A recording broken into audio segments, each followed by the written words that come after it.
Começa agora mais um episódio do Turismo em Destaque, onde analisarei a decisão do Supremo Tribunal de Justiça de proibir alojamento local em frações destinadas à habitação e também o tratamento de exceção que irá ser dado à chegada a Portugal aos turistas britânicos.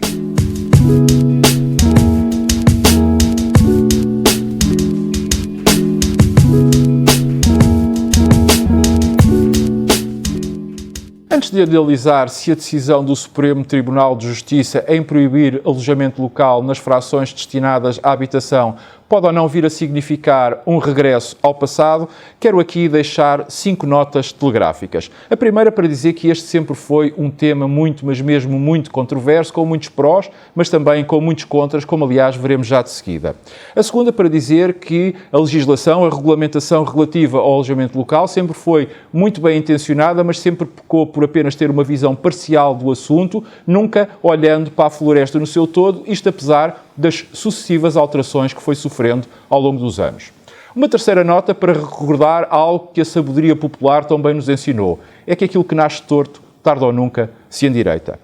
Uma quarta nota para dizer que, não sendo jurista, a análise que aqui farei será sempre na perspectiva turística, procurando temperá-la com algum bom senso, coisa que nem sempre tem existido nesta matéria do alojamento local. E, finalmente, uma quinta e última nota para dizer que há que respeitar todas as decisões judiciais, mesmo aquelas com as quais nós não concordamos, o que obviamente não nos impede de procurarmos outros caminhos. Ora, dito isto, quero começar por recordar aqui sucintamente o que é que esta legislação relativa ao alojamento local teve como base para o seu nascimento. E foi um nobre, um grande objetivo, que era o de acabar com uma enorme informalidade que havia nesta tipologia de alojamento, de modo a fazer um processo de muito mais correto, muito simples de registro e de legalização da atividade, terminando-se assim com o autêntico flagelo que eram as camas paralelas, com a total desproteção do consumidor e também pondo um ponto final na evasão fiscal. E logo nessa altura tive a oportunidade de elogiar e enaltecer esta decisão, mas também tive a oportunidade de sublinhar que havia alguns aspectos muito importantes que estavam a faltar nesta legislação e,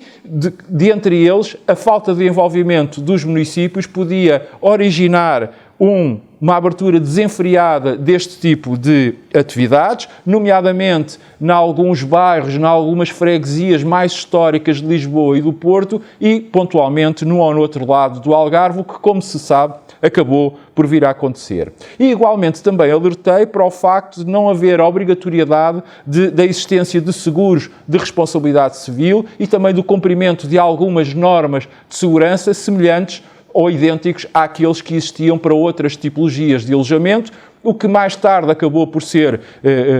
corrigido. De qualquer das formas, inicialmente estava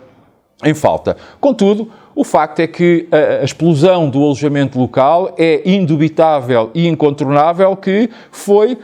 responsável, ou se quisermos, foi o motivo por aspectos muitíssimo positivos, dentre os quais vale a pena destacar a recuperação do parque habitacional das cidades, nomeadamente das cidades de Lisboa e do Porto e, em concreto, das suas zonas mais históricas, que estavam, como nós bem sabemos, muitíssimo degradadas, e também da vivificação dos centros urbanos, que estavam muito desertos, sobretudo a partir de determinadas horas, e onde, em alguns casos, até era mesmo perigoso andar ou até circular. Mas, como também sabemos, nestas coisas não há belas sem senão. Isso se é que é verdade que houve aspectos positivos, também não menos verdade é que houve alguns aspectos negativos, dos quais me permito destacar aqueles 2 que considero mais importantes. O primeiro é a turistificação, isto é, a presença maciça de turistas em zonas de residência normalmente habitadas por pessoas com mais idade e com menos posses, como acontecia nas zonas históricas, provocando inúmeros incómodos a quem lá residia, desde barulho dentro e fora dos prédios a altas horas da noite, à acumulação de lixo, à degradação das condições de higiene,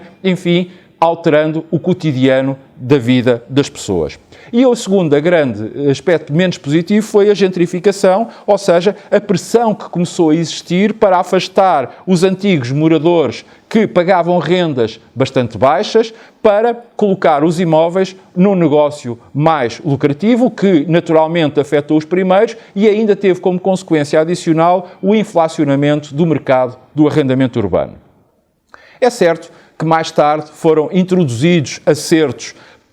na legislação de modo a tentar de alguma forma emendar a mão e corrigir alguns erros, nomeadamente dando às assembleias de condóminos o poder para autorizarem ou não a existência de frações nos seus prédios em alojamento local e também limitando-se a própria atividade do alojamento local com o envolvimento dos municípios, de modo que eles pudessem, e alguns deles fizeram-no, criarem zonas de contenção e até, mais recentemente, zonas de proibição. No entanto, mesmo mais tarde, o que é o facto é que aquilo que nasceu torto não se endireitou e, mais uma vez, tomou-se a nuvem por Juno, decidindo-se um pouco por impulso e aplicando a todo o país normas e regras que, no fundo e em concreto e na prática, apenas deviam ter sido aplicadas a algumas zonas, a algumas freguesias de Lisboa e Porto e, num ou noutro caso, no Algarve e no Funchal. Claro está que para esta ignorância e até falta de visão dos legisladores, também muito contribuiu o total desinteresse por parte e a falta de propostas por parte de toda a comunidade turística, afinal era ela uma das principais interessadas em resolver a situação, que totalmente se demitiu de as apresentar. Pelo meio de tudo isto, houve naturalmente quem tivesse que recorrer à justiça, isto é, que recorrer aos tribunais, para fazer valer as suas razões e atenuar de alguma forma, mitigar os prejuízos ao ser deles ressarcidos, sofridos pela turistificação e pela gentrificação que atrás referi. E aquilo que aconteceu foi que os tribunais da relação, quer de Lisboa, quer do Porto, proferiram decisões, só que elas foram contraditórias, sendo que o primeiro decidiu, por assim dizer, a favor do alojamento local e o segundo acabou por decidir, também por assim dizer, a favor dos residentes, ou seja, o que acabou por atirar natural e obviamente esta decisão para o Supremo Tribunal de Justiça, que veio agora com este acórdão pôr um ponto final no assunto, claro está, do ponto de vista jurídico, ao considerar que em frações destinadas à habitação não poderá existir a atividade de alojamento local, mesmo naquelas que já estavam devidamente autorizadas e licenciadas. É bom termos presente que em números imediatamente anteriores à pandemia, isto é, respeitando-se a 2019, o alojamento local já representava cerca de 1/3 do total das dormidas turísticas no nosso país. Ora, perante este quadro, tal pode significar que esta decisão jurídica possivelmente virá a ter um efeito devastador. Um efeito devastador no turismo, um efeito devastador nas economias locais, um efeito devastador em quem fez investimentos e agora não tem forma de como os amortizar e, naturalmente, também vem abrir a porta para uma possível e mais do que provável enxurrada de processos em tribunal, que, como já sabemos, tribunais esses que já de si estão sobrecarregados e com uma tremenda falta de meios. Em conclusão, eu tenho para mim que uma de 3 coisas irá seguramente acontecer. Uma vez que e uma de 3 coisas sempre no plano jurídico, uma vez que neste momento está completamente afastada assim de qualquer alteração no plano legislativo, ou seja, de decisão da competência da esfera política. E a primeira das coisas que, quanto a mim, pode acontecer é que esta decisão venha a ser revertida através de alguma inconstitucionalidade, o que se me afigura como sendo viável tanto no plano das liberdades de iniciativas como no das garantias. A segunda coisa que poderá acontecer é haver um recurso desta decisão para as instâncias judiciais comunitárias, o que também se me afigura como sendo possível, dado que o Estado português está claramente a interferir, e não podemos esquecer que de parte do Estado, os tribunais integram o Estado, está a interferir e a condicionar o normal funcionamento da economia-mercado. E, finalmente, aquilo que também pode vir a acontecer, ou a terceira coisa que pode vir a acontecer, é esta decisão do Supremo Tribunal de Justiça manter-se e ser aplicada, e aí eu tenho a convicção que ela irá implicar um regresso à informalidade, um regresso às camas paralelas, um regresso à desproteção do consumidor, um regresso à evasão fiscal, em suma, um total regresso ao passado.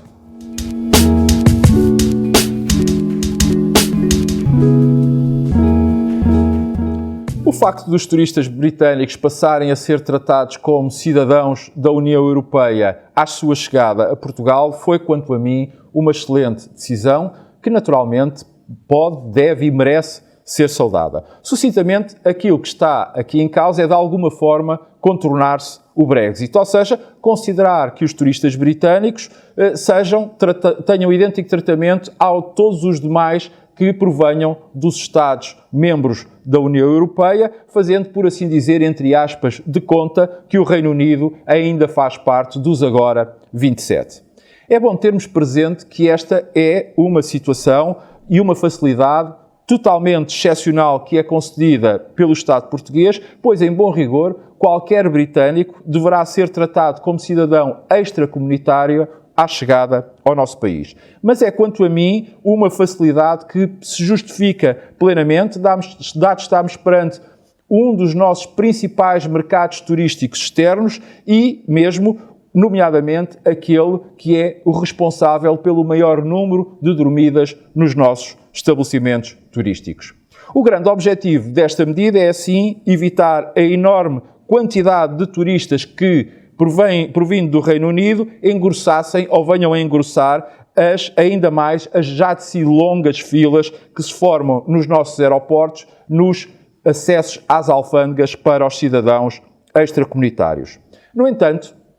até porque estamos perante um período de retoma turística, esta medida não pode, quanto a mim, nem deve dispensar as nossas autoridades e todos quantos de alguma forma estão envolvidos neste processo, sobretudo o CEF, o Serviço de Estrangeiras e Fronteiras, de tudo fazerem para evitarem os autênticos e os verdadeiros suplícios que muitos sofrem logo à entrada, logo à chegada do nosso país, onde é bom recordar, vêm cá gastar o seu dinheiro e dinamizar a nossa economia e que tão má imagem acaba por dar de Portugal. Em suma, naturalmente que saúdo esta medida, mas o ideal era que não fossem precisos este tipo de rementos e que todos os turistas, sem qualquer exceção, pudessem ter acesso a um processamento expedito, sempre e quando se apresentam nas nossas fronteiras aeroportuárias.